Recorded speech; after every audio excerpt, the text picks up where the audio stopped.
Okay, so you know this song, right? Elvis Presley's Don't Be Cruel. I mean, it's just there. It's been part of our cultural wallpaper for decades. You can probably hum it without even thinking about it.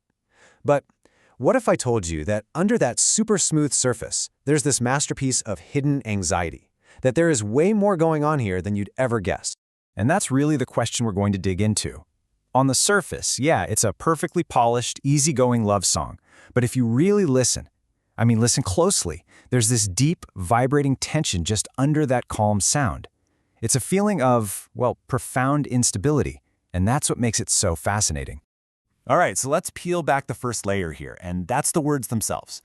When you look at the analysis of this song, it's framed not as a simple romance, but as get this, a complaint wrapped inside devotion. He's not just saying, I love you. No. He's pleading, you're hurting me, and you need to stop. And this points to a really key concept for understanding what's happening in the song: emotional asymmetry. What is that? It's when one person in a relationship is basically carrying all the emotional weight.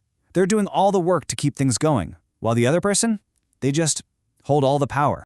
And you can totally hear this imbalance play out in the lyrics. It's perfect. On one side, you've got the speaker, right? He's laying everything out on the table. He's loyal, he's devoted, he's available. And then, on the other side, the person he's singing to is basically a ghost. They're silent. They're only defined by their power to hurt him. It's a completely one-sided conversation. So that brings us to the repetition, which is so famous in this song. That constant pleading, don't be cruel.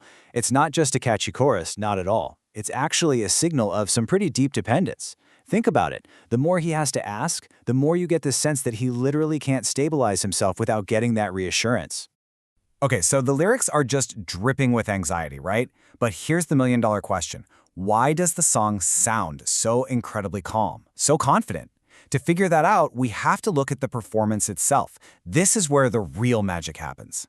And the key idea here is something called containment. It's a cool concept.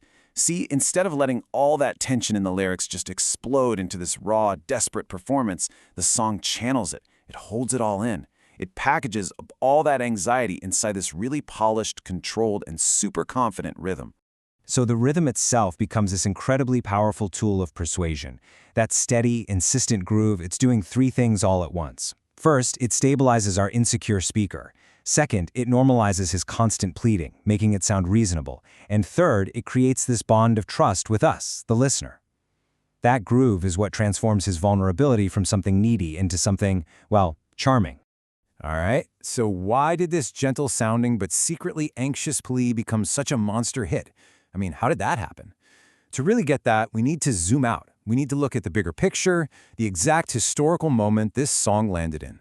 So let's set the scene. The year is 1956. And for Elvis Presley, this isn't just any year. This is the year. This is the moment he goes from being a regional sensation to an absolute national cultural phenomenon. It's his definitive breakthrough. Everything changed in 1956.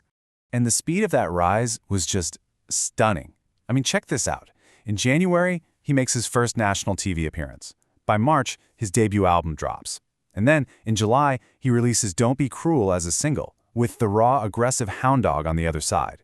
It was the perfect contrast, showing these two totally different sides of who he was as an artist.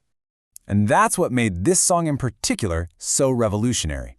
It basically introduced a whole new kind of masculinity into pop music. Think about it, in an era that was all about being stoic and tough, this song allowed a male superstar to be vulnerable, to admit that he needed someone, that he was afraid of being hurt, but to do it without collapse. The song frames that need not as weakness, but as a really dignified appeal for fairness. That was huge. Okay, so let's bring all these different threads together now. Why are we still talking about this song, still listening to it, analyzing it, all these decades later? Well, the power, it turns out, lies in that masterfully handled, unresolved tension right at its core. So its staying power is really fueled by a few key things. Sure, there's the official stuff. It's in the Grammy Hall of Fame. And yeah, it's short, it's memorable, it travels well in any kind of media. And of course, the whole theme of asking for fairness, that's timeless. But the real engine, the thing that keeps it running, is that fascinating, unresolved tension we've been digging into. That razor's edge between pure devotion and deep dependence. That's what keeps us coming back for more. Which leaves us with one last provocative question to chew on. After everything we've talked about, the next time you hear those opening notes, what are you going to hear? Is Don't Be Cruel that simple, sweet love song you always thought it was? Or is it something more, a timeless and honestly perfectly crafted blueprint for emotional dependence?